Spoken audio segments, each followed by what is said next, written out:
Hello guys, जैसे कि आपने मेरा थंबनेल देख ही लिया होगा। विंटर मैनेजमेंट इन पोल्ट्री फार्मिंग, ठंड के मौसम में पोल्ट्री फार्मिंग। तो आइए जानते हैं ठंड के मौसम में किन किन बीमारियों से रहें सावधान। और इसी के साथ आज आपको एक्सप्लेन करने वाले हैं मेरे बड़े भाई अली, जिनका चैनल नेम है अली वेटरनरी विजडम। तो चलिए बिना देरी करते हुए आगे बढ़ते हैं। और जानकारी आपको पसंद आए तो वीडियो को लाइक करिएगा, चैनल को सब्सक्राइब करिएगा और वीडियो को ज्यादा से ज्यादा शेयर करिएगा। चलिए। Hello friends, welcome to Ali veterinary wisdom. दोस्तों, स्वागत है आपका हमारे चैनल में। जैसा कि पहले एक बार बताया था कि विंटर मैनेजमेंट इन पोल्ट्री कैसे किया जाता है, इसके बारे में हम डिस्कस करेंगे।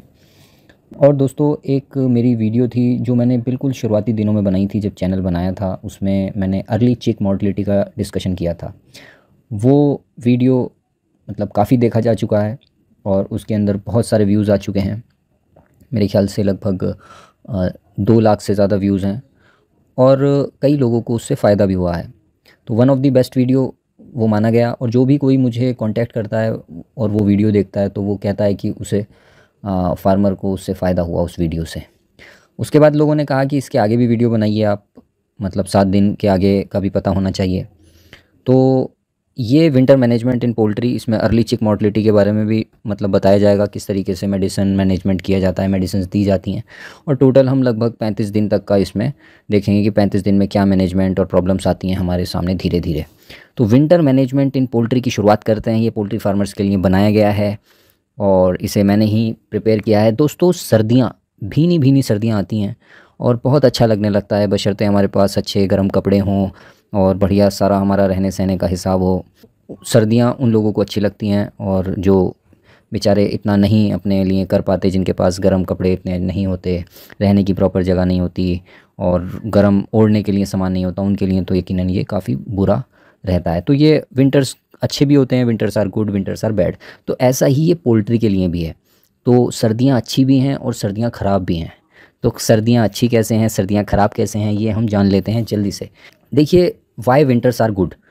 सर्दियाँ अच्छी हैं क्योंकि इसमें ग्रोथ बहुत अच्छी होती है। FCR पोल्ट्री बर्ड्स का बहुत अच्छा आता है। ग्रोथ और क्लाइमेट इतना अच्छा होता है कि हबर्ड, रॉस, एवियजन जैसी ब्रीड भी बहुत बढ़िया परफॉर्म करती हैं और अच्छे से ग्रो करती हैं, बिना किसी बहुत ज़्यादा प्रॉब्लम उसमें नहीं आती है, मतलब ग्रोथ और FCR में। क्योंकि ये जितनी भी बर्ड्स हैं ये उन मुर्गियों से, उन चिकन से डेवलप हुई हैं जो कि टेम्परेट कंट्री में रहने वाले बर्ड्स होते हैं। कॉर्निश, प्लाईमाउथ रॉक, इस टाइप की जो बर्ड्स होती हैं। तो ये टेम्परेट क्लाइमेट, कोल्ड क्लाइमेट, सर्दियों वाली जो जगहें होती हैं, ठंडे इलाकों में ये मतलब बड़ी हुई हैं, इनका इवोल्यूशन हुआ है, उसी में परफॉर्म करने के लिए बनी है। तो इस वजह से सर्दियों में हर एक ब्रीड बहुत अच्छा परफॉर्म करती है। दूसरा जो फैक्टर होता है कि availability of good quality feed ingredients. मक्का की अभी अभी हार्वेस्टिंग हुई है तो नई बिल्कुल मक्का आती है। भले ही मॉइस्चर ज़्यादा होता है लेकिन फंगस की प्रॉब्लम नहीं आती है बहुत नई मक्का में, जो सितंबर अक्टूबर में आती है। इसके अलावा सोयाबीन की हार्वेस्टिंग होती है। सोयाबीन का जो DOC है वो बहुत अच्छा हो जाता है, चीप हो जाता है, मतलब चीपली अवेलेबल होता है। तो 2 चीज़ें मिलके, एक तो जो बर्ड है उसकी परफॉर्मेंस क्लाइमेट की वजह से ठंडी क्लाइमेट में अच्छा परफॉर्म करती है। दूसरा, फीड बहुत अच्छी क्वालिटी का होता है क्योंकि नई नई होती है हर चीज़, उसके अंदर फंगस, टॉक्सिसिटी, ये सब प्रॉब्लम्स नहीं आती है। तो चीपली फीड अवेलेबल होता है। तो दोनों चीज़ें मिलकर एक बहुत ज़बरदस्त कॉम्बिनेशन बनाती हैं जिससे प्रोडक्शन बहुत अच्छा होता है। तो देखा जाए अगर मतलब इन चीज़ों का जो कॉम्बिनेशन होता है वो एक फार्मर के लिए काफ़ी अच्छा रहता है। तो एक नया बिज़नेस अगर स्टार्ट करना है, आप चाहते हैं कि आप ब्रॉयलर फार्मिंग में आएँ, तो ये एक अच्छा समय होता है अक्टूबर नवंबर के आसपास का, मतलब अपना बिज़नेस बढ़ाया जाए। ये जो ऑलरेडी मतलब फार्मर्स हैं, ग्रोइंग फार्मर्स हैं, वो अपने बिज़नेस को बढ़ाने की सोच सकते हैं इस सीज़न में। तो सीज़न बहुत अच्छा होता है सभी के लिए। अच्छा, एक चीज़ और होती है, जो लॉसेस समर्स में होते हैं, क्योंकि समर्स में सप्लाई कॉन्स्ट्रिक्टेड हो जाती है, कम हो जाती है, डिमांड ज़्यादा रहती है, तो प्राइसेस अच्छे बने रहते हैं। सर्दियों में क्या होता है कि सर्दियों में जो समर में लॉसेस होते हैं आपके, उन्हें आप कंपनसेट कर सकते हैं इस सीज़न के अंदर। तो विंटर्स में लेज़ी नहीं हो जाना चाहिए, मतलब ऐसा नहीं सोचना चाहिए कि हाँ बिल्कुल चल रहा है। तो अपना बिज़नेस को कंसोलिडेट करिए सर्दियों के अंदर। अगर आप इसे बढ़ाना चाहते हैं, नई फीड मिल लगाना चाहते हैं, तो प्राइसेस सस्ते हैं, इस टाइम सीख सकते हैं आप कि फ़ीड किस तरीके से बनाया जाता है। तो इन चीज़ों को बिल्कुल या मक्का ख़रीद के रख सकते हैं उसकी, या फिर सोयाबीन, सोया DOC, ये सब चीज़ें खरीद के रख सकते हैं आगे के लिए। छोटे फार्मर भी तब भी इन बातों के बारे में आप सोचिए, वरना दलाल के चक्कर में पड़ते हैं। जो आज 18 रुपये की चीज़ मिल रही है, 1 महीने बाद वही 25 रुपये की मिलने लगेगी आपको। वहीं दूसरी तरफ विंटर्स आर बैड, सर्दियाँ ख़राब भी होती हैं और इसमें नुकसान भी होते हैं। होता क्या है कि जितने इन्फेक्शियस डिजीज़ हैं, ख़ास तौर से वायरल की जो बीमारियां हैं, वायरल सर्दियों में बहुत बढ़ जाते हैं। वो काफ़ी डेंजरस भी हो जाते हैं और उनका जो फैलाव होता है ना वो भी बढ़ जाता है। कई सारे रीजंस होते हैं, लेकिन वायरल, क्योंकि जब मुर्गी के रहने के लिए अच्छा एनवायरनमेंट मिल रहा है तो मुर्गी का जो एक डेंसिटी है, जो उनकी संख्या है, जो पॉपुलेशन है, तो बहुत सारे लोग पालने लगते हैं तो वो संख्या भी बढ़ जाती है ना। दूसरा क्या है कि जब संख्या बढ़ जाती है, डेंसिटी बढ़ जाती है फार्मिंग की, तो जो उसमें पनपने वाले पैथोजेंस हैं, वायरसेस हैं, उन्हें भी एक अच्छा मतलब मौका मिल जाता है कि वो वहाँ पर पनप सकते हैं। मतलब डेंसिटी तो है ही कि मुर्गियों की संख्या बढ़ जाती है सर्दियों में। दूसरा क्या होता है कि जो परिंदे होते हैं, जिन्हें माइग्रेटरी बर्ड्स कहा जाता है, वो दूसरे देशों से या मतलब इधर आने लगते हैं गर्म इलाकों की तरफ। हमारी जो कंट्री है वो सब ट्रॉपिकल या ट्रॉपिकल कंट्री कहलाई जाती है, तो ठंडे इलाकों से परिंदे हमारे देश में आने लगते हैं। वो अपने साथ बीमारियां लेकर आते हैं। रानीखेत है, बर्ड फ्लू है, IBYB है, और भी कोई सारे वायरल की बीमारियां होती हैं जो वो अपने साथ यहाँ पर लेकर आते हैं। तो उससे क्या होता है कि और ये बीमारियाँ यहाँ पर फैलती हैं। दूसरा रीज़न ये होता है कि आप फार्म को बंद करके रखते हैं, पर्दे डाल के रखते हैं, फॉल्स सीलिंग लगाते हैं टेम्परेचर मेंटेन करने के लिए, तो वायरस और भी मतलब अंदर इंटेंसिव हो जाता है, उसको फैलने के लिए और भी अच्छी जगह मिलती है, क्योंकि वेंटिलेशन प्रॉपर सर्दियों में नहीं हो पाता है। तो दूसरा, एक तो इन्फेक्शन हो गए, दूसरा क्या होता है मेटाबॉलिक और मैनेजमेंट की प्रॉब्लम्स आती हैं। मेटाबॉलिक डिजीज़ जैसे एसाइटिस है, सडन डेथ है, वो सर्दियों में काफ़ी बढ़ जाती है कि उसके पेट में पानी भर जाता है और एक एक रात में मतलब 100 की मॉर्टलिटी हो जाती है फार्म्स के अंदर अगर साइटिस को मैनेज ना करें। अमोनिया बढ़ने लगती है, डस्ट की प्रॉब्लम आती है, लिटर बहुत सूखा हो जाता है। तो ये वाली प्रॉब्लम सर्दियों में आती हैं, जिनकी वजह से कुछ मतलब ग्रोथ, FCR, फीड वगैरह वो तो अपनी जगह है, वो सब सही है, लेकिन अगर इन चीज़ों को मैनेज नहीं किया जाता तो फिर नुकसान भी होता है। तो इस वजह से सर्दियाँ थोड़ी ख़राब मानी जाती हैं। और प्रोडक्शन जब ज़्यादा होता है, अभी आपने देखा दिवाली के ऊपर कितना डाउन चला गया है। अब ऐसे ही जैसे जैसे हम आगे जाएंगे तो रेट्स जो हैं वो थोड़े डाउन आएंगे, क्योंकि बड़ा मुर्गा तैयार होगा सर्दियों के अंदर। गर्मियों में तो 2 किलो से ज़्यादा का मुर्गा जाता नहीं है।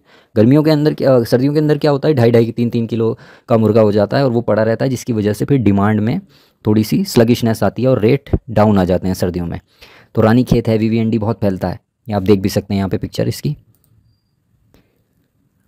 इसके साथ साथ इन्फेक्शियस ब्रोंकाइटिस है, इन्फेक्शियस लेरिंगोट्रैकियाइटिस, ये शायद ब्रॉयलर में आपने ना सुना हो, लेकिन बहुत रिपोर्ट्स हैं कि ये भी बीमारी ब्रॉयलर्स में होती है। ILT, high pathogenic avian influenza and low pathogenic avian influenza, ये दोनों भी आते हैं। इन्हें तो बिल्कुल नज़रअंदाज कर देते हैं, जब तक वो अखबारों में रिपोर्ट्स ना आए तब तक कोई इसको कंसिडर नहीं करता। तो बर्ड फ्लू एक बहुत मेजर थ्रेट है पोल्ट्री में इंडिया में। इसके अलावा CRD तो बहुत ही कॉमन है। तो IB और CRD, इकोलाई, ये तीनों मिलकर एक बहुत खतरनाक सा ट्राइड बना लेती हैं। और खूब सारे इकोलाई और CRD के केसेस भी हमें देखने को मिलते हैं। तो ज़रूरी है कि जब हम अपना बर्ड लेकर आएँ, चूज़ा लेकर आएँ, तो एक ऐसा हमारे पास मतलब फार्मिंग का शेड्यूल हो, एक प्रोटोकॉल हो कि जिसके तहत हम फार्मिंग करते जाएँ और हमें इन चीज़ों का सामना ना करना पड़े। मतलब देखिए, कुछ उसमें मैनेजमेंट की चीज़ें होती हैं जिन्हें समझना होता है, कुछ मेडिसिन को यूज़ करने का रहता है, तो सब कुछ मिला के हम उसे सही बना सकते हैं। होता क्या है ना कि शुरुआत में प्रिवेंशन पे तो फार्मर ध्यान नहीं देता है। अगर आप 2 रुपये प्रिवेंशन पे खर्च कर देंगे तो हो सकता है आप 6 रुपये, जो बाद में उसमें बीमारी आती है, फिर डीलर के पास भागता है फार्मर, फिर कहीं भागता है और फिर मेडिसिन लेके आता है और उल्टी सीधी मेडिसिन लगाता रहता है और कोई उसे फ़ायदा नहीं मिलता। पहले ही दिन, दूसरे दिन, चौथे दिन, 5वें दिन कितने कितने चूज़े उसमें मर जाते हैं, क्योंकि उसमें ध्यान नहीं रखा जाता है। तो मेटाबॉलिक प्रॉब्लम, जैसे मैंने बताया कि मैनेजमेंट प्रॉब्लम्स होती हैं, मेटाबॉलिक प्रॉब्लम्स होती हैं। अमोनिया बनने की वजह से, पर्दे नीचे डालने की वजह से वेंटिलेशन डाउन हो जाता है, सडन डेथ, एसाइटिस, ये दिखता है। और इसका इलाज ऐसा नहीं है कि प्रिवेंशन अगर चाहें तो आप कर सकते हैं, लेकिन आप इंतज़ार करते हैं बीमारी के आने का, क्योंकि दवाई लगाने में बहुत मज़ा आता है फार्मर को। तो हम कैसे इस फार्मिंग को सही कर सकते हैं, उसके बारे में जानेंगे कि विंटर्स में क्या हमें करना चाहिए और कैसे अपनी फार्मिंग को दुरुस्त कर सकते हैं। तो शुरुआत कहाँ से होती है? शुरुआत होती है खाली शेड से। खाली शेड के अंदर चिक्स के आने से पहले हमें क्या क्या सावधानियां बरतनी चाहिए, क्या क्या करना चाहिए, वो एक ज़रूरी पार्ट होता है। आप ऐसा मानिए कि आपके घर में कोई मेहमान आने वाला है, तो आप उसके आने की तैयारियाँ करते हैं, है ना। मान लीजिए आपके कोई भाई हैं जो कई सालों बाद आपके घर पर आ रहे हैं, तो जब वो आने वाले होंगे आपके घर पे, तो आप उनके आने के बाद सामान लेने थोड़ी भागेंगे कि दूध ले आएँ चाय बनाने के लिए, या मिठाई ले आएँ, या जो भी कुछ आपको उनके लिए लाना है, गिफ्ट ले आएँ। आप पहले ही ला के रखेंगे ताकि वो टाइम हम उनके साथ बिता सकें। ऐसे ही चूज़ों के साथ है। चूज़े जो हैं वो आपके यहाँ एक मेहमान की तरह आ रहे हैं, तो पहले उन्हें आप, उनके आने से पहले ही आपको वो सब इंतज़ाम करने पड़ेंगे कि जिनसे उन्हें कंफर्ट मिले, जिनसे उनकी ग्रोथ अच्छी हो। तो सबसे पहले क्या होता है कि शेड की सफाई करनी होती है। जब पुराना जो फ्लॉक निकलता है आपका, उस पर ध्यान देना चाहिए कि कब मोर्टलिटी हुई, कितनी मोर्टलिटी हुई और मोर्टलिटी की वजह क्या थी, उस हिसाब से शेड साफ़ किया जाता है। जो हम कंसल्टेशन में कहीं शेड साफ़ करवाते हैं, जब कंसल्टेंसी देते हैं, तो उसमें सबसे पहले यही देखते हैं कि पिछली जो फ्लॉक निकली है उसके अंदर क्या प्रॉब्लम्स रही हैं। वहाँ से एक बहुत बड़ा क्लू, बहुत एक अंदाज़ा मिल जाता है कि अब जो नेक्स्ट आने वाला बैच है उसके अंदर हमें क्या चीज़ें देखने को मिल सकती हैं। तो वो अगर नॉलेज है आपको तो आप बहुत सारी चीज़ों से बच सकते हैं। तो इसमें सबसे पहले लीटर को साफ़ करवाइए, अपने फार्म से सारा लीटर निकाल के उसे डिस्पोज ऑफ करिए कहीं दूर। बहुत इंपॉर्टेंट होता है कि छत की सफाई की जाए। लोग सिर्फ दीवारों की और उसकी सफाई कर देते हैं, नीचे जो उसका जो फर्श होता है, लेकिन छत को भूल जाते हैं। छत की सफाई बहुत ज़रूरी होती है, उससे धूल वगैरह हटाना, उसे धोना हाई प्रेशर पाइप से ज़रूरी होता है। मकड़ी के जाले, डर्ट, डस्ट, जो उसमें धूल जमी रहती है, उनके अंदर वायरस रहते हैं, आईबी का वायरस, गम्बोरो का वायरस, ये सब वायरसेस उसमें रहते हैं जो धूल के साथ, एरोसोल रूट के साथ जाके वहाँ पर चिपक जाते हैं। तो इसी के साथ क्या होता है कि जो पंखे होते हैं, जब सर्दियाँ आ जाती हैं तो पंखों का कोई मतलब नहीं रह जाता है, उन्हें उतार देना चाहिए, क्योंकि डस्ट बहुत उड़ती है सर्दियों में, सब सूखा सूखा हो जाता है, ह्यूमिडिटी डाउन हो जाती है, तो वो डस्ट जाके पंखों पे चिपक जाती है ना। तो उन्हें हटा दें, क्लीन करें और रख दें अलग। और अगर ज़रूरत है, आपको लगता है कि पंखे लगाने हैं, तो उन्हें उतार के साफ़ करिए, फिर दोबारा लगा दीजिए। ये छोटी छोटी बातें हैं, लेकिन ये आपको बड़ा फ़ायदा मतलब पहुंचाएंगी। कोई भी एक काम ऐसा नहीं है कि उसे हमने कर दिया तो हमारा सब कुछ सही हो गया, छोटा छोटा हमें अलग अलग करना पड़ता है। उसके बाद पुताई कीजिए, वाइट वॉश कीजिए चूने से। अगर कच्चा फ्लोर है तो उसमें लाइम का ट्रीटमेंट कीजिए, 6 इंच तक उसे खोद दीजिए, स्क्रैपिंग कीजिए, उसके अंदर लाइम डालिए और उसे फिर एक सार कर दीजिए, दबा दीजिए। पक्का अगर फ्लोर है तो वो तो बहुत ही बढ़िया है पोल्ट्री के लिए। उसे प्रॉपरली वॉश कीजिए हाई प्रेशर पाइप से, और उसके ऊपर 1% बायोबस्टर का स्प्रे कर दीजिए सारे में। जो बायोबस्टर आता है वेंकी का, उसे आप यूज़ कर सकते हैं 10 ग्राम पर लीटर वाटर के हिसाब से, अगर पक्का फर्श है। कच्चे पे कोई फ़ायदा नहीं है उसे करने का। कर्टेंस जो हैं, पर्दे जो आप लगाने वाले हैं या लगाते हैं, उन्हें आप या तो धोइए और उन्हें, या फिर निकाल कर उन्हें प्रॉपरली साफ़ कीजिए। हाई प्रेशर जो पानी होता है उससे साफ़ किए जा सकते हैं। हो सके तो डिटर्जेंट वगैरह से भी साफ़ कर दीजिए अगर वो पर्दे प्लास्टिक के हैं। इसके अलावा फॉगिंग स्प्रे कीजिए, सोक्रीना B904 या पैरासिटिक एसिड जो भी आपको मिल जाए, चीप एंड बेस्ट होता है पैरासिटिक एसिड, उससे किया जा सकता है। पाइपलाइन को साफ़ कीजिए, किसी भी मतलब वाटर सैनिटाइज़र या डिसइंफेक्टेंट से कर सकते हैं, लेकिन ध्यान रखिए ये पाइपलाइन साफ़ करते समय कि टंकी को भी साफ़ करना है। एक रूल है कि अगर इकोलाई, एक इकोलाई टंकी में है, 10 इकोलाई पाइप में होंगी और 100 इकोलाई ड्रिंकर में होंगी। तो इस वजह से अगर टंकी साफ़ रहेगी तो पाइप साफ़ रहेगा, पाइप साफ़ रहेगा तो हमारा ड्रिंकर साफ़ रहेगा। तो इस बात को नोट करिए कि पाइपलाइन साफ़ होनी चाहिए, टंकी साफ़ होनी चाहिए और काई नहीं होनी चाहिए टंकी में। आफ्टर स्प्रे, जब आप स्प्रे कर दें इनका, उसके बाद लगभग 2 दिन के लिए, 3 दिन के लिए फार्म को क्लोज़ कर दें, मतलब चूज़े आने से पहले तक के लिए क्लोज़ कर दें। जब चूज़े आने वाले हों 12 घंटे पहले या 1 दिन पहले आप अपने फार्म को खोलिए, उसमें तैयारियां शुरू कीजिए। तैयारियां क्या करनी है? सबसे पहले तो आपको हीटिंग का अरेंजमेंट करना है। देखिए कुछ फार्मर क्या होते हैं ना, जैसे उनके यहाँ शाम को चूज़ा आया तो वो डब्बे में ही पड़ा रहने देते हैं। डब्बे में पड़ा रहने देने का मतलब ये है कि आपने उसी टाइम मतलब अपने FCR का गला घोट दिया है। अगर चूज़ा मतलब एक तो वैसे ही वो ट्रांसपोर्ट स्ट्रेस में आता है, और डब्बे के अंदर अगर वो पड़ा रहेगा सिर्फ इस वजह से कि वो टेम्परेचर वहाँ पर उसे मिल जाएगा, तो वो अपनी ग्रोथ का एक बहुत अच्छा पार्ट खो चुका होता है। तो आपको सारे इंतज़ाम ऐसे करने हैं कि वो आते ही आप उसे ब्रूडिंग एरिया में छोड़ दें, और उसके लिए जो भी अवेलेबल हो दाना पानी वो अवेलेबल रहे। तो 0 डे पे क्या होता है, तो पहला जो हफ्ता होता है लाइफ का, ये पूरा का पूरा डिसाइड करता है कि आगे आने वाला समय कैसा होगा। तो पहला हफ्ता जो होता है लाइफ का, उसके अंदर ये चूज़े की जो लाइफ होती है, इसमें ये बहुत ज़्यादा ग्रोथ वगैरह तो दिखती नहीं है, आपको नज़र नहीं आएगा कुछ, लेकिन बहुत सी चीज़ें सेट हो जाती हैं आगे के लिए। अगर 1 ग्राम भी एक्स्ट्रा वज़न इस टाइम आप गेन कर लेते हैं तो 35वें दिन पे वो लगभग 7 से 10 ग्राम एक्स्ट्रा वज़न आपको देगा। और अगर 1 ग्राम मतलब वज़न कम हो जाता है तो वो इसी रेशो में आपको कम वज़न मिलेगा 35वें दिन पे। तो FCR बहुत भाग जाता है अगर चूज़ा ठीक से डेवलप नहीं हुआ है। तो डे 0 पे सबसे पहले आप इलेक्ट्रिसिटी का बैकअप रखें अपने यहाँ, वरना इन्वर्टर का इंतज़ाम करें। इसके अलावा प्रॉपर बल्ब्स लाइट्स वगैरह हों आपके फार्म में। ऐसा ना हो कि एकदम से ब्लैकआउट हो जाए, आपने चूज़े छोड़े, ठीक से उन्होंने मतलब अडेप्ट किया, चरने लगे, अपना दाना खाने लगे, पानी पीने लगे, फटाक से लाइट चली गई या कुछ हो गया, तो ऐसा नहीं होना चाहिए, ठीक है। तो एक बैकअप लाइट्स ज़रूर रखें जो तुरंत इन्वर्टर से जल जाएँ। अदरवाइज़ क्या होगा ना, चूज़ों में शॉक लगता है और उससे स्ट्रेस आती है, मर भी जाते हैं, हडलिंग होती है, बहुत सारे चूज़े मर जाएंगे। जब चूज़े आने वाले हों, ड्रिंकर और फीडर्स बिल्कुल तैयार रहने चाहिए। हीटिंग सोर्स का भी बैकअप होना चाहिए। ऐसा ना हो कि ठंडी के मतलब मौसम में क्या होता है कि चूज़े आए, हमसे टेम्परेचर नहीं मेंटेन हो रहा, या मेंटेन भी कर लिया, लाइट चली गई तो वो फिर डाउन आ गया है, तो गैस ब्रूडर का इंतज़ाम करें। अच्छा, गैस ब्रूडर में ये होता है कि गैस ब्रूडर के लिए ऑक्सीजन चाहिए। जब आप वेंटिलेशन डाउन कर देते हैं, मतलब पूरे हर तरफ से पर्दे लगा देंगे, फॉल्स सीलिंग लगा देंगे, तो गैस ब्रूडर को भी ऑक्सीजन चाहिए जलने के लिए। तो वहाँ पे वो भी ऑक्सीजन लेता है, तो वातावरण में वेंटिलेशन की कमी हो जाती है, ऑक्सीजन की कमी हो जाती है। तो इन बातों को ध्यान में रखें। और कभी भी ब्रूडिंग ओपन फार्म में ना करें, चूज़ा लाए और छोड़ दिया। ऐसे गर्मियों में तो ठीक है, लेकिन सर्दियों में वहाँ पे वो आप मैनेज नहीं कर पाएंगे। उसमें तो मैंने ऐसा भी देखा है 3,000 चूज़ा है और 500 मर गए 2 दिन के अंदर। तो ये बहुत होता है। तो न्यूज़पेपर के ऊपर प्रॉपर ब्रूडर गार्ड लगाएं, उसके ऊपर आप ब्रूडिंग करें न्यूज़पेपर वगैरह लगा के। और लिटर जो है वो राइस हस्क का लिटर यूज़ करें। देखिए, ब्रूडिंग एक बहुत ही इंपॉर्टेंट टास्क होती है। आप ये बात समझिए कि जो मुर्गी होती है वो अंडों के ऊपर बैठती है, उसे ब्रूडिंग करना कहते हैं कि वो ब्रूडी हो गई है।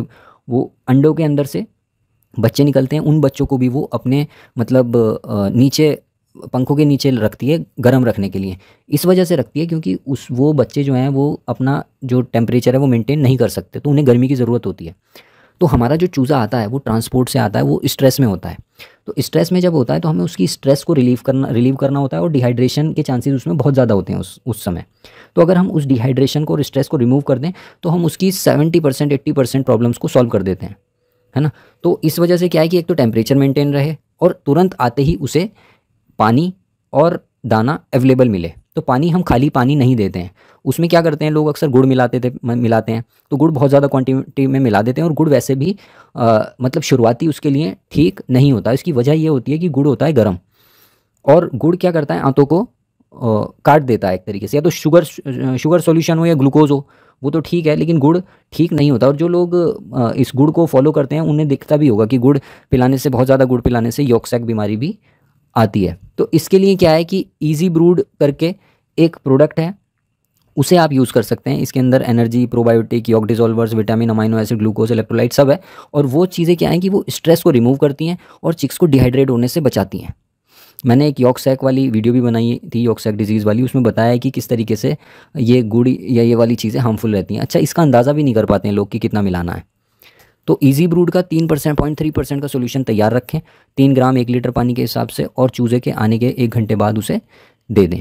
तो इजी ब्रूड का 0.3% का सोल्यूशन तैयार कर रखें, मतलब 3 ग्राम 1 लीटर पानी के हिसाब से, और ये चूज़े के आने से लगभग 1 घंटा पहले तैयार कर लें, 1 या 2 घंटा पहले। चूज़ा जब आए उस टाइम ड्रिंकर्स में ये इजी ब्रूड का सोल्यूशन अवेलेबल होना चाहिए।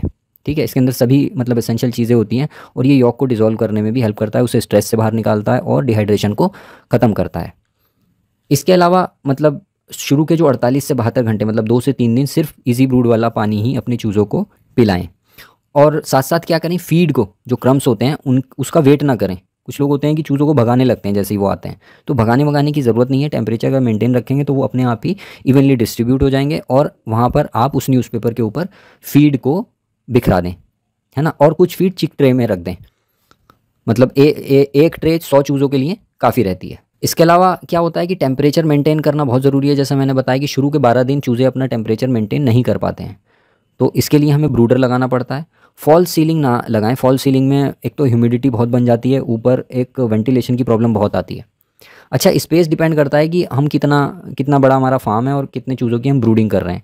एक जो एरिया बनाते हैं, मतलब 1 स्क्वायर फीट में 3 चूज़े शुरू के 10 दिन में काफ़ी रहते हैं। मतलब 1 स्क्वायर फीट जगह है और 3 चूज़े, आप उसमें 4 भी रख सकते हैं, मतलब अगर ठंड ज़्यादा है तो रिकमेंडेड ये वैल्यूज़ हैं। एयर का टेम्परेचर 30 डिग्री होना चाहिए, 86 डिग्री फ़ारेनहाइट। लिटर का टेम्परेचर भी 28 से 30 डिग्री होना चाहिए, और रिलेटिव ह्यूमिडिटी 60 से 70% तक होनी चाहिए। 300 से 400 चिक्स एक उसमें ब्रूडिंग करने चाहिए। तो जब ऐसे सिस्टम में हम ब्रूडिंग करते हैं और फॉल सीलिंग हम नहीं लगाते हैं, तो ऐसे में टेम्परेचर भी मेंटेन हो जाता है और वेंटिलेशन से भी कॉम्प्रोमाइज़ नहीं होता। अदरवाइज़ क्या होता है कि अमोनिया बनने लगती है पहले दूसरे तीसरे दिन से ही, और वो फिर चूज़े की नाक में जाती है वेंटिलेशन ना होने की वजह से, और वहाँ पर फिर वो साउंड की प्रॉब्लम, CRD की प्रॉब्लम की बुनियाद पड़ जाती है, बीज डल जाता है वहाँ पर। अच्छा, जब चूज़े को निकाल रहे हो, जब आपके यहाँ आ जाएँ वो डब्बे और चूज़े को निकाल रहे हो, तो उस समय लाइट जो है वो डिम कर दें, क्योंकि डब्बे के अंदर होता है अंधेरा। अचानक से आप उसे बहुत ज़्यादा लाइट में डालेंगे तो बहुत स्ट्रेस आती है, और उसकी आंखें भी उसमें ख़राब होने का खतरा रहता है। तो और वो स्ट्रेस में भी आ जाता है बहुत ज़्यादा लाइट में आने के बाद। तो उस टाइम लाइट डिम कर दें। जैसे मान लीजिए 4 बल्ब जल रहे हैं तो एक ही जलाएँ उस टाइम, और उस कम लाइट में चूज़ों को छोड़ें धीरे धीरे, और धीरे धीरे लाइट को बढ़ाते रहें, 15 मिनट बाद, फिर 20 मिनट, फिर ऐसे आधे घंटे 1 घंटे बाद। और एक और यहाँ पर सलाह है आप लोगों के लिए कि केवल 23 घंटे लाइट दें अपने चूज़ों को। 30 से 40 लक्स की लाइट 23 घंटे। 1 घंटा डार्क रखें, मतलब पहले दिन से ही ये बात वो कर लें, रात में किसी भी टाइम 11 से 12, 12 से 1, 10 से 11, किसी भी टाइम, लेकिन रोज़ उसी टाइम डार्क करें, जो अंधेरा करें वो उसी टाइम करें। और ड्रिंकर्स रखें, लगभग ठंड का मौसम है तो 18 से 20 ड्रिंकर काफ़ी रहते हैं, चिक ड्रिंकर 1000 चिक्स पर। और पानी को कम से कम 2 बार बदलें। चूज़ों को देखते रहें कि मतलब टेम्परेचर, क्योंकि क्या होता है ना कि टेम्परेचर अगर डाउन गया तो वो हडलिंग होने लगती है। तो चिक्स का जो बिहेवियर होता है ये अपने आप में एक इंडिकेटर होता है अच्छे मैनेजमेंट का। अगर वो इवनली डिस्ट्रीब्यूटेड है, जैसा कि डायग्राम में हम दिखाएंगे अभी आगे, तो वो टेम्परेचर ठीक है। अदरवाइज़ वो एक दूसरे के ऊपर अगर चढ़ने लगे तो नीचे वाले दब जाते हैं और वो सांस घुटने की वजह से मर जाते हैं। तो चिक्स जितने भी हैं वो मतलब आते ही वो अपना दाना खाना शुरू कर दें और वो पानी पीना शुरू कर दें। और जिन बॉक्सेस में से हमने चूज़ों को निकाला है उन बॉक्सेस में दोबारा उन चूज़ों को ना डालें। कोशिश ये करें कि उसमें ना डालने पड़े। लोग क्या करते हैं कि रात के लिए फिर डाल देते हैं उन डब्बों में, क्योंकि ठंड बहुत हो जाती है और वो उसे मेंटेन नहीं कर पाते। उन लोगों को वैसे भी नुकसान होता है, मतलब उनके यहाँ फिर मोर्टलिटीज़ वगैरह आती हैं और वो मोर्टलिटी फिर कंट्रोल नहीं हो पाती अगर ऐसा करते हैं, क्योंकि ये बिल्कुल ही एक फॉल्स मैनेजमेंट प्रैक्टिस है। डालने के बाद लगभग 1 से 2 घंटा चूज़ों को अडेप्ट होने का मौका दें, और जब वो अडेप्ट हो जाएँ तो उसके बाद लाइट को धीरे धीरे बढ़ाने लगें और नॉर्मल एडजस्टमेंट अगर आपको लगे कि कोई चीज़ को बदलना है या टेम्परेचर कम ज़्यादा करना है, लाइट को कम बढ़ाना घटाना है, तो वो तब करें। चूज़ों के एकदम डालने के बाद ये सब चीज़ें ना शुरू करें, उससे उनमें स्ट्रेस आ जाती है। तो की पॉइंट्स यही हैं कि एक तो टेम्परेचर होना चाहिए, ये सबसे इंपॉर्टेंट पॉइंट है कि टेम्परेचर 30 से 33 डिग्री का मेंटेन होना चाहिए फार्म के अंदर। इजी ब्रूड का सोल्यूशन मेंटेन रहे 0.3% का 3 ग्राम 1 लीटर पानी के हिसाब से। लाइट को डिम कर दें जब चूज़े को छोड़ रहे हों ब्रूडर एरिया में। जल्दी जल्दी निकालें चूज़ों को, जो डिब्बे हैं उनके अंदर से जल्दी जल्दी निकालें और छोड़ दें उसमें। और फीड और वाटर को हमेशा अवेलेबल रखें चूज़ों को छोड़ने से पहले, और 1-2 घंटा उन्हें दें अडेप्ट होने के लिए। उसके बाद कोई भी एडजस्टमेंट करें। पानी की क्वालिटी, पानी के ऊपर एक वीडियो ऑलरेडी बनाई हुई है, ये यहाँ पर कुछ वो दिए गए हैं। आयरन वगैरह को चेक करवाएं, नाइट्रेट को चेक करवाएं, क्योंकि गर्मियाँ जब बरसात चली जाती है तो उसके बाद ये चीज़ें थोड़ी सी बढ़ी हुई मिलती हैं।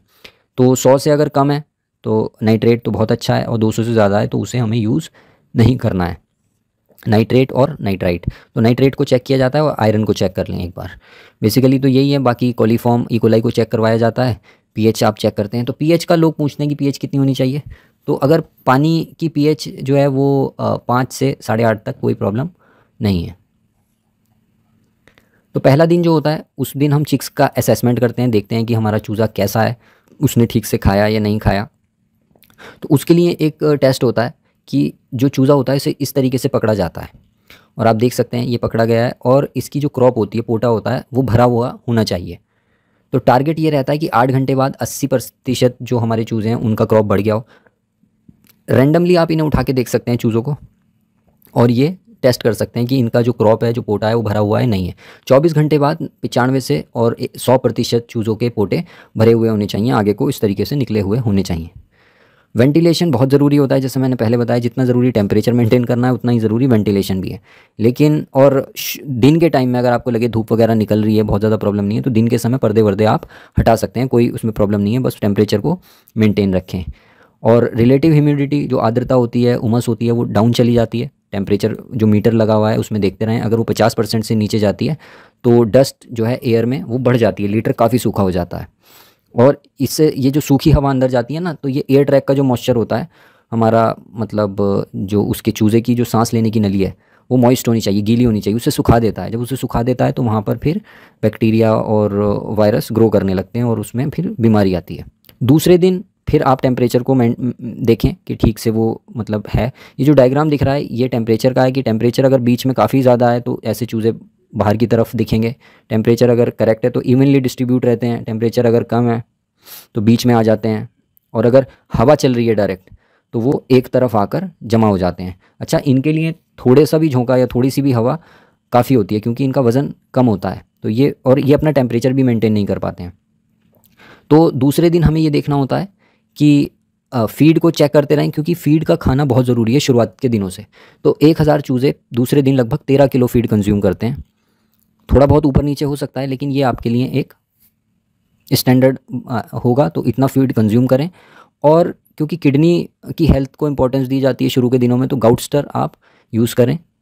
10 ग्राम गाउटस्टर 1000 चूज़ों पर पानी के अंदर लगाएं। तो इसे ऐसा कर सकते हैं आप कि जैसे इजी ब्रूड आपका चल रहा है तो उसी दिन शाम के पानी में आप इसे लगा सकते हैं उसी के साथ। तो चूज़ों का बिहेवियर चेक करते रहें।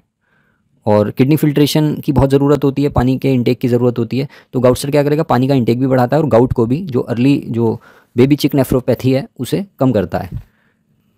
और अगर मोर्टिलिटी दिखती है इस टाइम, मतलब दूसरे दिन, अगर पहले दूसरे दिन अगर मोर्टिलिटी है तो और 10 चूज़े 1000 में से मर जाते हैं, तो आपके लिए अलार्मिंग है। आपको किसी से संपर्क करना चाहिए, डॉक्टर कंसल्टेंट से, और इस बारे में बताना चाहिए, और प्रॉपर उसका मेडिकेशन इस स्टेज पे बहुत ज़रूरी होता है। तो पहली जो हफ्ता होता है इसमें जो मोर्टिलिटी होती है मेनली हैचरी के इन्फेक्शन की वजह से होती है, या ट्रांसपोर्ट स्ट्रेस होता है कि आपने उसे प्रॉपर ध्यान नहीं दिया, या पुअर टेम्परेचर मैनेजमेंट।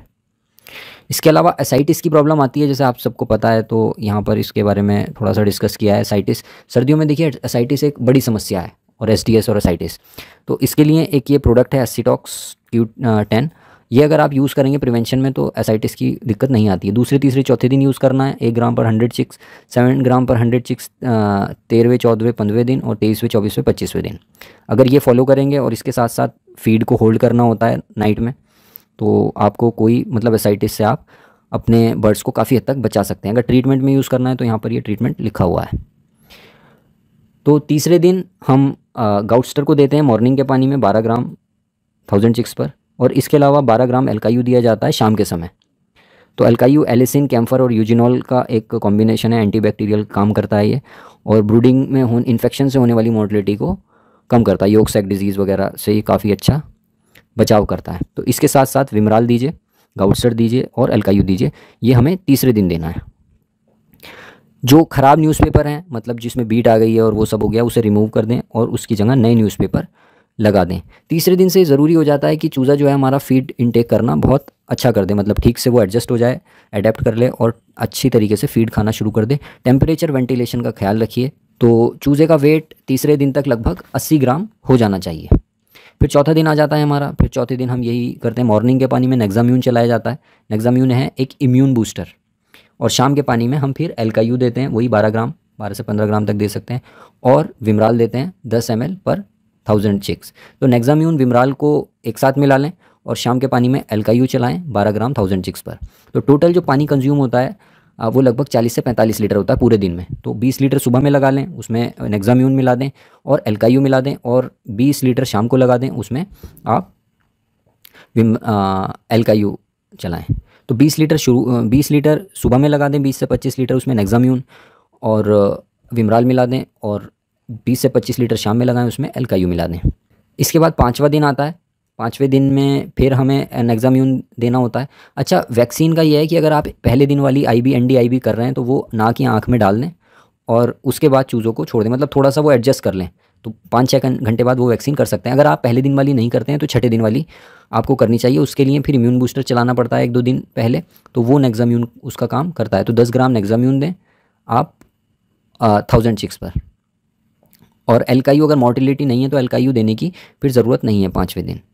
सैनिटाइज़र दे सकते हैं आप नेक्साम्यून के साथ, बशर्ते वो एसिडिफायर हो, और किसी तरीके का सैनिटाइज़र नहीं देना चाहिए, क्योंकि ये इम्यून बूस्टर है, इसके अंदर विटामिन E और ऐसे एंटीऑक्सीडेंट्स रहते हैं, तो वो उसे ख़राब कर देंगे, सैनिटाइज़र उसे ख़राब कर देगा। 5वें दिन पर चूज़े का जो वज़न है वो लगभग 125 से 130 ग्राम होना चाहिए, और मोर्टिलिटी 0.2% होनी चाहिए। 0.2% का मतलब यह है कि 2 चूज़े 1000 में से सिर्फ मरे होने चाहिए, मतलब टोटल। अगर इससे ज़्यादा मरे हैं तो फिर वो प्रॉब्लम आनी शुरू हो जाती है। वाटर कंजम्पशन लगभग 55 लीटर का होता है, थोड़ा कम भी हो सकता है अगर सर्दी ज़्यादा है तो। टोटल फीड कंजम्पशन लगभग 100 से 110 ग्राम हो चुका होता है, और FCR 0.76 का आ रहा होता है। 5वें दिन इम्पॉर्टेंट है, क्योंकि अगले दिन छठे दिन ND के वैक्सीनेशन होना होता है, लासोटा। तो नेक्साम्यून इसी वजह से 5वें दिन पर हम देते हैं। और अगर आप पहले भी वैक्सीन कर चुके हैं तो नेक्साम्यून तो आप दें, उससे इम्यूनिटी इंप्रूव होती है। और ब्रूडर का थोड़ा सा एरिया बढ़ा दें 5वें दिन। फिर छठे दिन हम लासोटा वैक्सीन करते हैं, और फिर दोबारा से नेक्साम्यून का पानी देते हैं इसके बाद, वैक्सीन के बाद। तो वैक्सीन आप आँख या नाक में डाल सकते हैं, पानी में भी चला सकते हैं, तो जैसे भी आप देते हैं। सैनिटाइज़र बिल्कुल ना दें आज के दिन जब, क्योंकि वैक्सीन कर रहे हैं। और न्यूज़पेपर को हटा सकते हैं, आप दोबारा लगाने की ज़रूरत नहीं है। चिक ट्रेस को भी हटा सकते हैं, और फीडर मतलब लगे रहते हैं, फीडर पे ही अब उन्हें ले आना चाहिए। और फ्लोर स्पेस को थोड़ा थोड़ा बढ़ाना चाहिए, और ब्रूडर की हाइट को बढ़ा सकते हैं हम। अब टेम्परेचर को मेंटेन रखें, और हडलिंग ना होने दें एक दूसरे को, क्योंकि ब्रूडर का एरिया बढ़ाएंगे और टेम्परेचर अगर मेंटेन नहीं हुआ तो चूज़े एक दूसरे पे चिपकने लगेंगे। वेंटिलेशन का ध्यान रखें। और अगर मोर्टिलिटी हो रही है, जैसा मैंने बताया, 100 में से अगर 3 या 4 चूज़े 5 चूज़े मर जाते हैं, तो आपको फिर इसके लिए कदम उठाना पड़ेगा। स्ट्रेस को अवॉइड करें इस टाइम में। और टोटल मोर्टिलिटी जो होनी चाहिए छठे दिन तक, वो 0.4% से ज़्यादा नहीं होनी चाहिए। 100 में से 1000 में से सिर्फ अभी तक 4 चूज़े ही मरे होने चाहिए। इससे ज़्यादा अगर मरे हैं तो कहीं ना कहीं गड़बड़ है और उसे हमें देखना है। 1 घंटा रात में डार्क रखें, मतलब अंधेरा रखें, लाइट वाइट बंद कर दें। ऐसा आप लास्ट तक करें और इससे कोई फ़र्क भी नहीं पड़ेगा, मतलब आपके FCR पे कोई फ़र्क नहीं पड़ेगा। इसके बाद 7वें दिन पर ये काफ़ी इंपॉर्टेंट होता है और यहाँ पर ही पता चलता है कि हमारा जो फार्म का मैनेजमेंट है वो कैसा है या हम क्या कर रहे थे, और आने वाला जो परफॉर्मेंस है फ्लॉक का वो कैसा होगा। अगर इस दिन वेट कम हुआ तो आपका पूरा फ्लॉक जो है वो ख़राब हो सकता है। तो 7वें दिन पर हमें पूरी की पूरी पिक्चर पता चल जाती है कि आगे आने वाले समय में क्या देखने को मिलेगा हमें। तो इस पर टोटल फीड इंटेक चेक किया जाता है और वेट चेक किया जाता है। तो बॉडी वेट लगभग 180 से 200 ग्राम आना चाहिए, और अगर इससे कम है बॉडी वेट तो हमें उससे चेक करना चाहिए कि ऐसा क्यों हुआ है। एरिया को बढ़ा देना चाहिए थोड़ा। और इस दिन IBH का वैक्सीनेशन किया जाता है। अगर आप उसे मतलब 2.5 किलो से बड़ा करना चाहते हैं अपने बर्ड को तो IBH का वैक्सीनेशन इस दिन लगाएं। अगर उससे कम आप रखेंगे तो वैक्सीन का विड्रॉल पीरियड आप अचीव नहीं कर पाएंगे, क्योंकि वैक्सीन लगाने के बाद लगभग 42 दिन तक आपको उसे नहीं बेचना चाहिए। मॉर्निंग के पानी में सेप्टिमा लगाएं। ये सेप्टिमा क्या करता है, जो इंटेस्टाइन के अंदर बैक्टीरिया रहते हैं जो लूज ड्रॉपिंग वगैरह करते हैं, जिनकी वजह से डाइजेशन प्रॉपर नहीं हो पाता, उन्हें कम करता है, उन्हें मारता है। तो मॉर्निंग के पानी में सेप्टिमा लगाएं। और वैक्सीन की वजह से जो कुछ थोड़ी बहुत स्ट्रेस आई हुई होती है या इन्फेक्शन डेवलप होने का खतरा होता है, उसे ये सेप्टिमा डाउन करता है। और 30 ग्राम आप वायरोकॉन लगाएं। वायरोकॉन देखिए 3-3 दिन है, मतलब पहले 10 दिन, दूसरे 10 दिन और तीसरे 10 दिन में।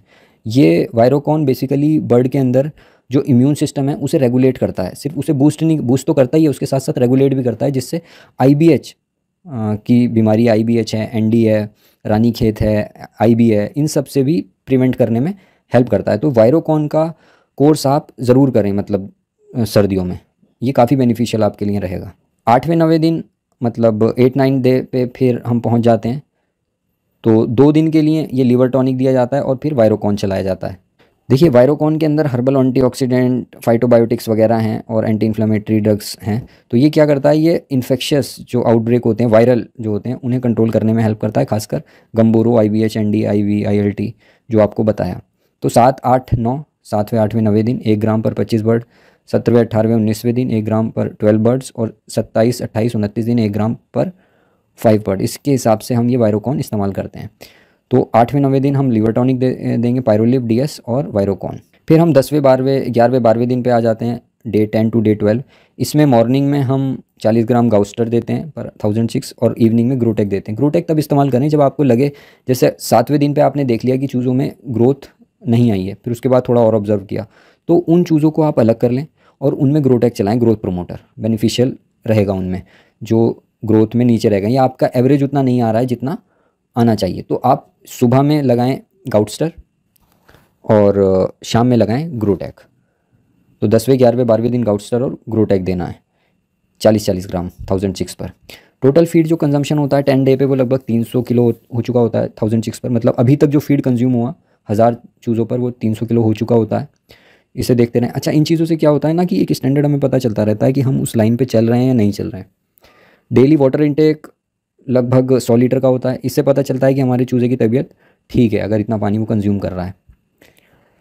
9वें 10वें दिन पर ब्रूडर को आप रिमूव कर सकते हैं अगर टेम्परेचर ठीक है, और उसे खुला छोड़ सकते हैं। अगर हडलिंग हो रही है तो टेम्परेचर फिर मतलब बनाने की कोशिश कीजिए। लगभग 28 डिग्री सेल्सियस का टेम्परेचर मेंटेन करें। बायोसिक्योरिटी को टाइट रखें, किसी को फार्म के अंदर ना आने दें किसी और फार्म से, और वेंटिलेशन को बढ़ाते रहें। अदरवाइज़ क्या होगा, साउंड की प्रॉब्लम शुरू हो जाएगी इस टाइम से, क्योंकि डस्ट और अमोनिया क्या होती है, ये इन्हें कंट्रोल करना बहुत मुश्किल होता है सर्दियों में, क्योंकि सारे वेंटिलेशन डाउन हो जाते हैं। तो अगर ऐसी प्रॉब्लम दिख रही है कि अमोनिया है या डस्ट है, तो फिटकरी का एक सोल्यूशन बनाएं, स्प्रे गन में भरें, मुर्गियों को एक तरफ करें, मुर्गियों के ऊपर स्प्रे नहीं जाना चाहिए, और वो लिटर के ऊपर कर दें। और भी तरीके हैं अमोनिया को डाउन करने के, सस्ते और आसान तरीके हैं, लेकिन ये कर दें, इससे लिटर गीला भी हो जाएगा, डस्ट की भी प्रॉब्लम सॉल्व हो जाएगी और अमोनिया की भी। 13वें 14वें 15वें दिन आप नेक्साम्यून फिर इस्तेमाल करें, क्योंकि इस टाइम वो ज़रूरत होती है हमें बढ़ाने की। और एसिटॉक्स, अगर आपके यहाँ एसाइटिस की समस्या जैसे मैंने पहले बताया था, दूसरे तीसरे चौथे दिन देना है आपको एसिटॉक्स। उसके बाद फिर 13वें 14वें 15वें दिन देना है। तो 70 ग्राम 1006 पर एसिटॉक्स दें शाम के पानी में। और जब ये एसिटॉक्स दें तो वो पानी मतलब रात में लाइट फीड को होल्ड कर दें 2 से 3 घंटे के लिए। गम्बोरो का वैक्सीनेशन मेरे हिसाब से नहीं करना चाहिए, ये काफ़ी रिस्की रहता है। तो 14वें दिन पर जो वेट है वो लगभग 430 से 450 ग्राम तक आना चाहिए। और इसके बाद स्टार्टर डाइट पे शिफ्ट कर देते हैं, स्टार्टर फीड पे शिफ्ट कर देते हैं चूज़े को। लेकिन वेट को आप देख लें कि 430 से 450 ग्राम वेट इस टाइम बढ़िया रहता है। अगर कम है तो कहीं प्रॉब्लम है, उसे चेक करना चाहिए। ड्रॉपिंग्स को चेक करें, क्योंकि जब फीड चेंज होता है तो लूज ड्रॉपिंग होने लगती है। अगर ऐसा दिखे तो रेमीप्रो यूज़ करें। रेमीप्रो एक प्रोबायोटिक है, उसे इस्तेमाल करें। वेंटिलेशन को बनाने की कोशिश करें कि वेंटिलेशन बना रहे, और दिन के समय तो कम से कम पर्दे आप खोल सकते हैं। Keep I on sound problem, sound problem के ऊपर देखते रहें कि साउंड प्रॉब्लम तो शुरू नहीं हो रही है, और अगर होती है तो उसके लिए भी आपको तैयार रहना चाहिए। वाटर टैंक चेक करते रहें, उसमें एल्गी वेल्गी की ग्रोथ ना हो, क्योंकि ठंडे पानी में अक्सर ऐसा होने लगता है, फिर वो पानी से दिक्कत आने लगती है। तो साउंड प्रॉब्लम के रेस्पोज आता है, ये साउंड प्रॉब्लम में बहुत ही कारगर है। तो 16वें से 19वें दिन तक रेस्पोज दें, मतलब 75 ग्राम 1000 बर्ड्स पर।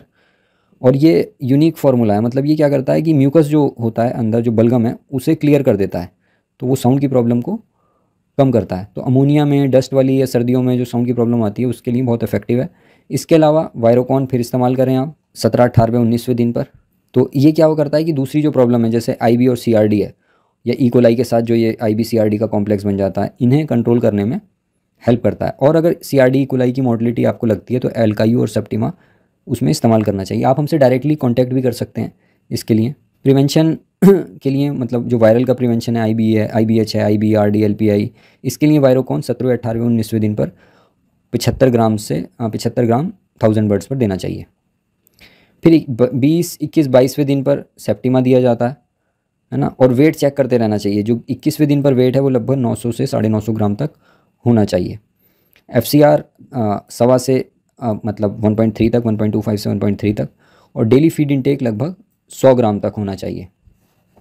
21वें दिन पर लासोटा करें। अगर आपने पहली वैक्सीन नहीं दी है, ठीक है, तब लासोटा देने की 21वें दिन पे कोई ज़रूरत नहीं है, अदरवाइज़ ये और आपके यहाँ ख़राब कर देगी मामला, फ़ायदा पहुँचाने से ज़्यादा। तो वेंटिलेशन करते रहें। वेंटिलेशन मैं इस वजह से बता रहा हूँ कि आप देखते रहें कि ज़रूरत जैसे है, बहुत ज़्यादा ठंड नहीं है, धूप निकल रही है, हवा नहीं चल रही है, तो पर्दों को खोला जा सकता है। लीटर को चेक करें, अगर आपको लगता है कि बहुत ज़्यादा डस्टी है, सूखा है, तो एलम का स्प्रे करें, फिटकरी का उसके ऊपर स्प्रे करें। और अगर वो गीला है, किसी वजह से गीला हो गया है, तो उसके अंदर लाइम पाउडर डालें। LSP को ना डालें, मतलब वो वाला जो चूना होता है ना, लाइमस्टोन पाउडर को ना डालें, वो घुलेगा नहीं और उसे ख़राब कर देता है। तो जो चूना पत्थर आता है उसका जो पाउडर होता है वो यूज़ करें। और इस समय अगर फ्लॉक आपका सही चल रहा है तो अब आगे बहुत ज़्यादा दिक्कतें नहीं आती हैं। 23वें, 24वें, 25वें दिन लिवर पायरोलिप DS को इस्तेमाल करें 120 ग्राम पर 1000 बर्ड्स 3 दिन के लिए। और एसिटॉक्स एसाइटिस के प्रिवेंशन के लिए 23वें से 25वें दिन तक। और जब एसिडॉक्स इस्तेमाल करें तो रात में फीड उठाना ना भूलें, 2 से 3 घंटे के लिए फीड को होल्ड कर दें। लूज़ होने लगता है बर्ड और मोटिलिटी उसमें शुरू हो जाती है।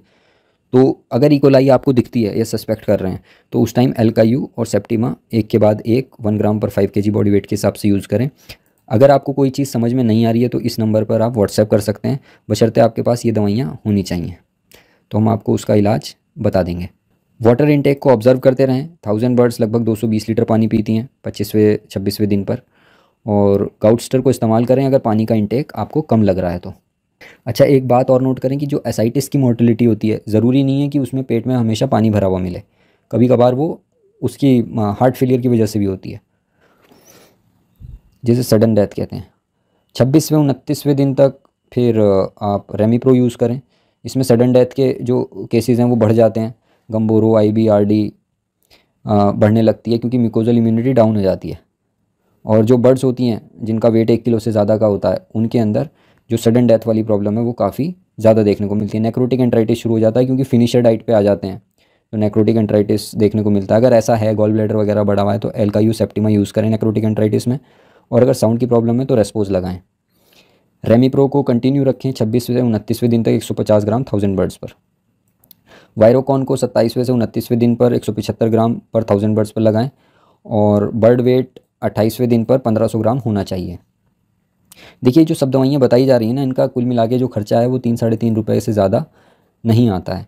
तो अगर 3-3.5 रुपये खर्च करके इतना फ्लॉक को बचाया जा सके, सरदर्दी को कम किया जा सके, तो वो कोई बुरा नहीं है।